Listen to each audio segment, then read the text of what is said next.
The desert gives nothing for free. Every day is a negotiation. Every drop of water, every blade of grass, is a prize.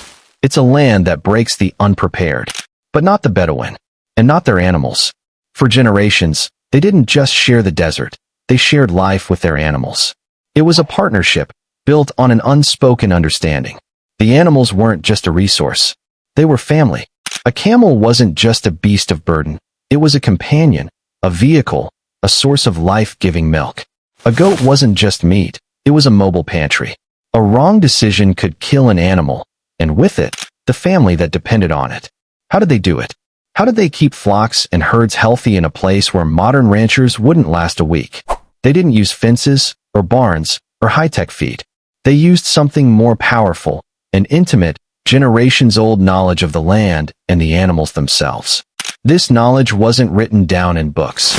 It was etched into their very way of life, passed from a father to a son, from a mother to a daughter, through observation, patience, and a deep-seated respect for the natural world. The Bedouin people lived a nomadic life, constantly moving to find new pastures and water sources. This perpetual motion was not a choice for leisure, but a necessity for survival, both their own and that of their animals. A sedentary lifestyle would have quickly depleted the sparse resources of any single location, leading to starvation for their herds. This nomadic rhythm forced them to become masters of a delicate balance. They had to know when to move, how far to travel, and where to find the next reliable patch of forage without exhausting the land. This was a science as much as it was a tradition. A Bedouin elder could read the subtle signs of the desert floor, the slight yellowing of a bush, the direction of the wind, the tracks of a wild animal, and know precisely where to lead the herd for their next meal. Their relationship with their animals was symbiotic. The animals were their wealth, their food, their transport, and their shelter. Without their camels and goats, the Bedouins would have been utterly helpless in the vast, unforgiving emptiness of the desert. In return, the Bedouins provided protection, guidance, and a deep, intuitive form of care. They knew each animal's personality, its health, and its needs. A sick animal was tended to with the same urgency as a sick family member. They knew herbal remedies for common ailments, and they could tell from a camel's breathing or a goat's posture if it was in distress, long before any external signs appeared. The very structure of a Bedouin camp was designed around the well-being of the animals. At night, the animals were brought close to the tents, not just for safety from predators, but also to share the warmth and to be easily monitored. The tent itself, the Beit al-Sha'ir, was woven from goat hair, a material directly provided by their herds. This created a profound, tangible link between the life of the people and the lives of their animals. Every part of their existence was intertwined. The animals provided the means to survive, and the Bedouins dedicated their lives to ensuring the survival of their animals. This wasn't a business arrangement, it was a covenant. Consider the role of the dog, a silent guardian in this unforgiving landscape. Bedouin dogs, often Seleucus, were bred for speed and endurance. They were not kept as pets in the modern sense, but were integral members of the survival team. Their purpose was to protect the herd from predators like wolves and foxes, and to stand guard over the camp. They were lean, efficient hunters, but they were also fiercely loyal, often forming a unique bond with one member of the family. The Bedouins respected the dog's need for space and independence, understanding that this gave them the sharpness required for their vital role. The Bedouin knowledge of animal breeding was a science in itself, perfected over centuries of trial and error. They didn't seek to breed the biggest animals, but the most resilient. The qualities they valued were efficiency in water use, ability to thrive on minimal forage, and an innate resistance to disease. They were master geneticists without knowing the term. A camel with a particularly calm temperament or a goat that produced milk consistently in a drought was highly prized. This selective breeding ensured that each successive generation of their livestock was better adapted to the harsh conditions than the last. They understood that the strongest animal wasn't necessarily the one with the most muscle, but the one with the most wisdom, the one that knew how to conserve its energy, find water where others couldn't, and endure the scorching sun without complaint. This deep connection to their animals fostered a sense of responsibility that went beyond mere ownership. When a camel gave birth, the whole family celebrated. The young camel was treated with extreme care and taught to navigate the desert alongside the herd. It learned from its mother and from the other camels, absorbing the collective wisdom of the herd about where to find the best food and how to conserve energy. This process was a mirror of the Bedouin children's education. They, too, learned their survival skills by living and observing, by participating in the daily rhythm of life in the desert. The bond was psychological as well as physical. An animal that felt secure and well cared for was a more effective partner. The Bedouins would sing to their camels, a low, rhythmic chant that soothed the animals and encouraged them to keep walking through the long, hot hours. This wasn't a show, it was a practical tool. It helped maintain a steady pace and reduce the stress on the animals, preventing them from overheating or panicking. The camels, in turn, learned to trust their human counterparts implicitly, following them through treacherous terrain and relying on their guidance to find life-sustaining resources. This was the foundational wisdom of the Bedouin. They didn't just survive in spite of their animals, they survived because of them. The animals were not a luxury. They were the very foundation of their existence, and the care they received was the highest expression of the Bedouins' deep respect for the life that sustained them. This unspoken bond was the first and most critical act in their story of survival. To understand Bedouin life, you must understand the camel. This wasn't a pet, it was a walking reservoir. The Bedouins knew its anatomy and instincts better than any textbook. They knew that a camel's hump doesn't store water, but fat, a high-energy reserve that sustains it for weeks. They knew its unique ability to fluctuate body temperature by up to 6 degrees Celsius, preventing it from sweating and losing precious water in the heat. Camels could go days without drinking, but when they did, they could drink up to 100 liters in just a few minutes. The Bedouins' life revolved around finding those water sources, often tiny, hidden springs known only to a few families. They'd time their journeys from one well to the next, mapping their routes not just by distance, but by the camel's need for hydration. They could tell if a well was poisoned or too salty just by observing the camel's hesitation. But they didn't just rely on instinct. They knew how to prepare a camel for a long journey. A camel that was about to travel for days was fed salty food to make it thirsty, and then allowed to drink to its fill just before setting out. This was a form of prehydration, ensuring the animal's reserves were at their peak. They also understood the camel's feet, broad and padded, perfectly adapted for walking on sand. The Bedouins would never overburden their camels, carefully distributing weight and giving them frequent, long rests during the hottest parts of the day. The Bedouins' relationship with the camel was one of profound respect and strategic management. They weren't just riders, they were navigators and health monitors. A Bedouin could tell a camel's state of hydration just by the feel of its skin and the look in its eyes. A dry, wrinkled skin and a glazed expression were clear signs of distress. But they didn't wait for these warnings. They were proactive. They understood the camel's internal clock and its tolerance for heat and exertion. They knew that a camel could walk at a steady pace for many hours, but that pushing it too hard, too fast, would lead to overheating and, ultimately, death. The camel's role was more than just transportation. It was a mobile asset of immense value. Camels provided milk, which was a cornerstone of the Bedouin diet, nutritious, rich in vitamins, and known for its mild antiseptic properties. Camel milk, unlike cow's milk, has a high salt content that helps the body retain water, making it an ideal drink in the desert. They would milk the camels at specific times of the day, carefully managing the milk supply so that the young calf always had enough to drink. The Bedouins understood that depriving the calf would weaken it, and a weak calf was a liability. Camel hair was another vital resource. Shed naturally during the warmer months, the hair was collected and woven into the thick, durable fabric used to make the Beit al-Sha'ir, the traditional black tent. This tent was a marvel of natural engineering, as the goat and camel hair fabric had a unique property. When dry, its fibers allowed air to pass through, providing ventilation, and when damp, they swelled, making the tent waterproof. This was a direct contribution from the camel that provided shelter and protection for the entire family. Furthermore, the camel's dung was not wasted. It was a primary source of fuel in a land with no trees. Dried camel dung burned cleanly and provided the heat for cooking and for warmth on cold desert nights. This closed-loop system of resource use was a testament to the Bedouins' efficiency and their commitment to a life of minimal waste. Every part of the camel served a purpose, reinforcing its role as a central pillar of their survival. The training of a young camel was a painstaking process, often beginning with the animal as a calf. A young camel was taught to carry light loads and to follow its mother's path. As it matured, its responsibilities grew. The Bedouins had a specific method for loading a camel, using intricate knots and ropes to ensure the load was balanced and did not cause chafing or injury.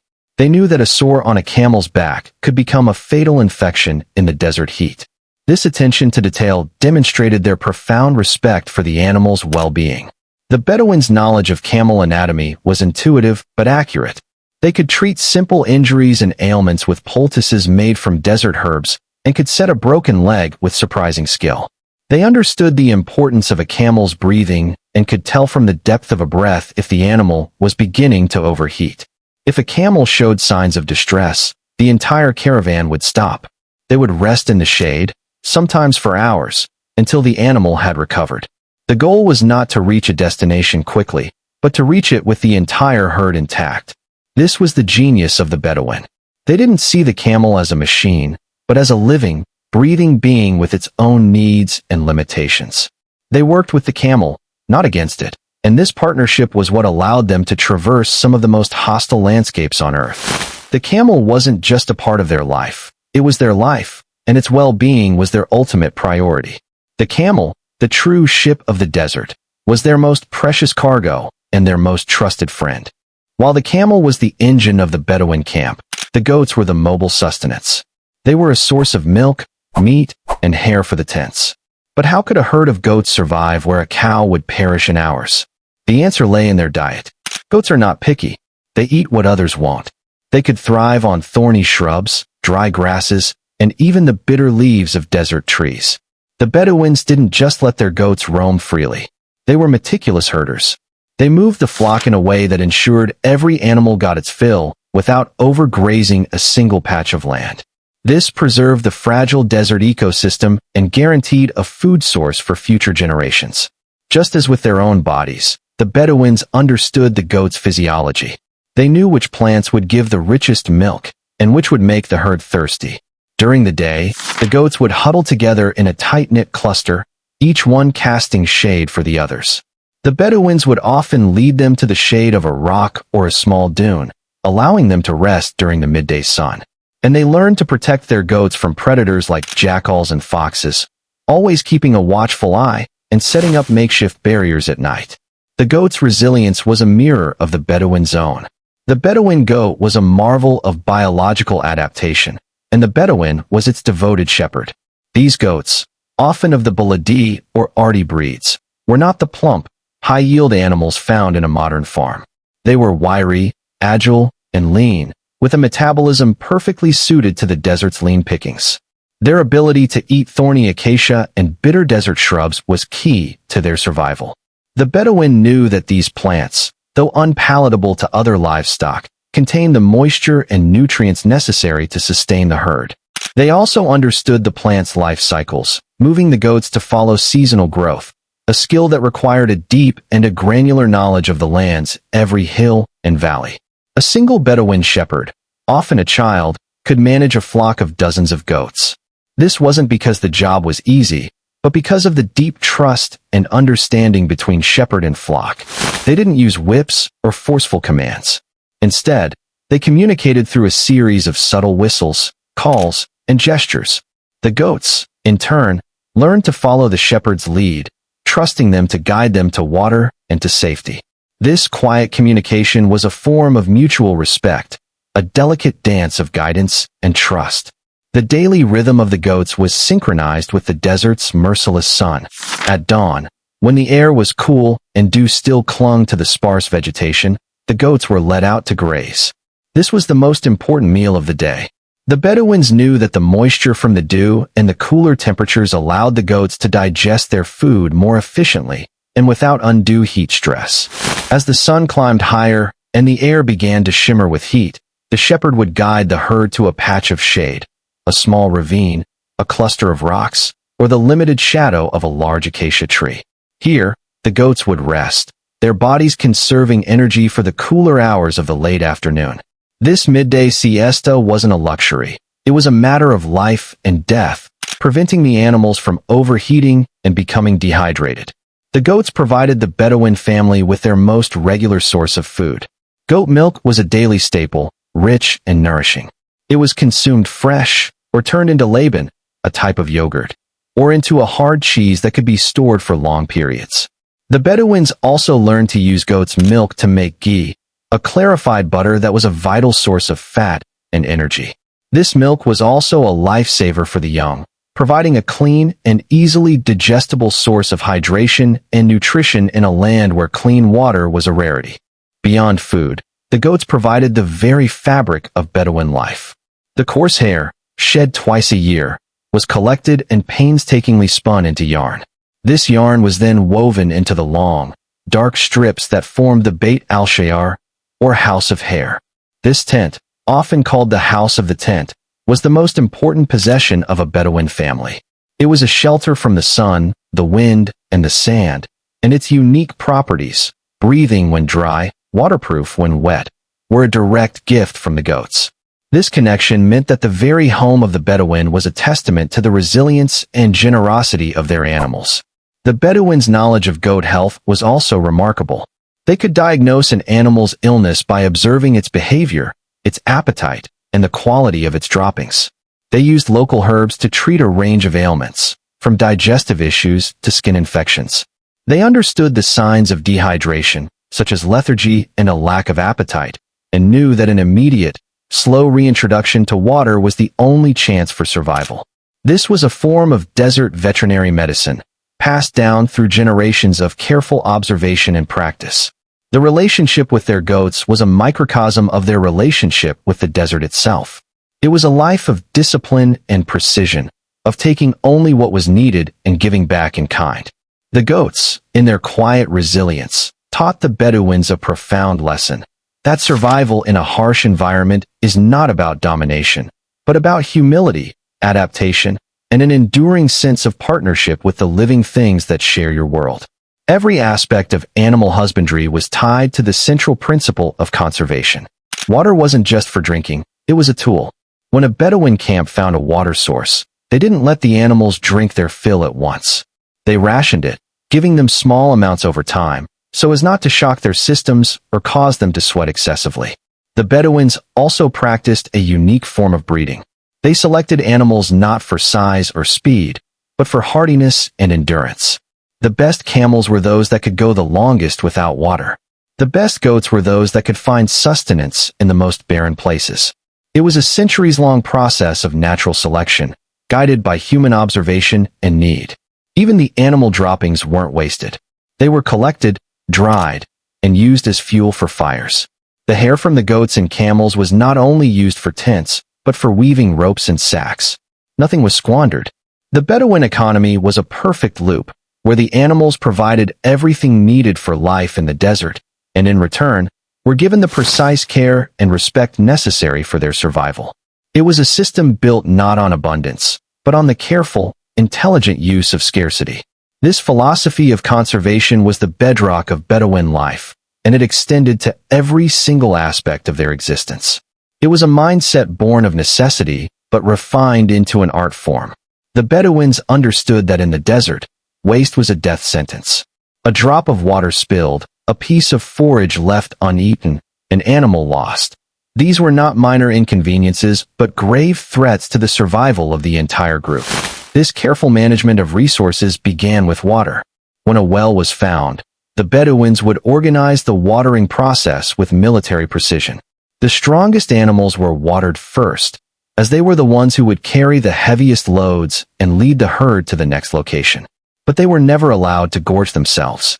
The Bedouins knew that a large intake of cold water could cause an animal to sweat profusely in the heat, rapidly losing the moisture they had just consumed. Instead, they would offer the water in small, controlled amounts, allowing the animals to rehydrate gradually and efficiently. The Bedouins' knowledge of the land was an essential part of this conservation strategy. They were masters of sustainable grazing. When they led their herds to a patch of pasture, they would move them in a way that ensured no single area was overgrazed. They would allow the goats and camels to eat a certain amount and then move them on, ensuring that the roots of the plants were not destroyed, allowing them to regrow for a future visit. This nomadic pattern was a form of land management that far predated modern agricultural science. They were not just taking from the land, they were helping it regenerate. This principle of not taking more than was needed also applied to the animals themselves. The Bedouins would only slaughter an animal for meat on special occasions, and every single part of the animal would be used. The meat was a rare feast, but the skin was used for bags and ropes, the bones for tools, and the fat for cooking and preservation. This holistic use of the animal honored its sacrifice and ensured that its life was not wasted. It was a profound act of respect, a recognition that every life in the desert was a precious resource. The Bedouins' breeding program was a testament to their long-term vision. They were not interested in short-term gains. A camel that was fast but prone to thirst was not a good camel. A goat that gave a lot of milk but was susceptible to disease was a liability. They were breeding for resilience and efficiency. This meant that their herds were hardy and strong, able to withstand the brutal conditions of the desert with minimal human intervention. It was a partnership with nature, where they guided the evolutionary process of their animals to better suit the environment they shared. In the end, the Bedouin way of life was an elegant solution to an impossible problem. They did not try to defy the desert's laws, they became a part of them. They understood that the key to survival was not strength or power, but knowledge, patience, and an unwavering commitment to the careful preservation of every single resource, animal, plant, and human. Their herds were not just livestock, they were their living savings account, their food security, and their most valuable assets. And the care they gave them was a reflection of their deep wisdom, their quiet discipline, and their ultimate triumph over one of the harshest climates on Earth.